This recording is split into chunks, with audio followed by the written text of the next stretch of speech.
আজ পবিত্র হজ। লাব্বাইক আল্লাহুম্মা লাব্বাইক ধ্বনিতে মুখরিত আরাফাত ময়দান। বাংলাদেশ সময় দুপুর 3:15 শুরু হবে হজের খুতবা। এবারের হজে বিশ্বের বিভিন্ন স্থান থেকে হজ পালন করছেন 20 লাখেরও বেশি মানুষ। আরাফাতের ময়দানে সারা বিশ্ব থেকে জড়ো হচ্ছেন লাখ লাখ মুসলমান। সূর্যোদয় থেকে সূর্যাস্ত পর্যন্ত আরাফাতের ময়দানে অবস্থান করবেন তারা। আরও জানাচ্ছেন শফিক শাহিন।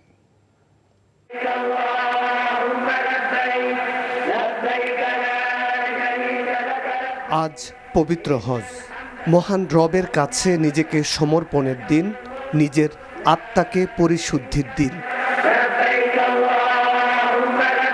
লাখো কণ্ঠে আরাফাতের ময়দানে আজ ধ্বনিত হবে লাব্বাইক আল্লাহুম্মা লাব্বাইক, লাব্বাইকা লা শারিকা লাকা লাব্বাইক। হে আল্লাহ, আমি হাজির।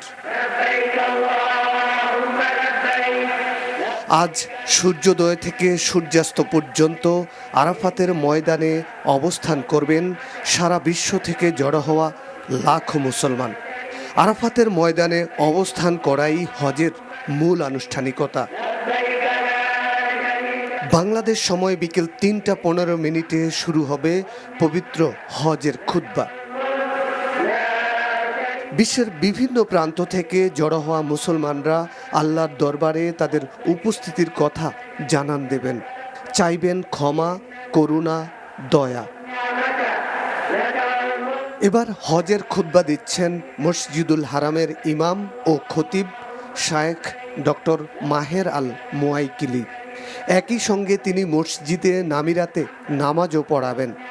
সৌদি কর্তৃপক্ষ জানিয়েছে, এবারই প্রথম হজের খুতবা বাংলা সহ 50টি ভাষায় অনুবাদ করা হবে।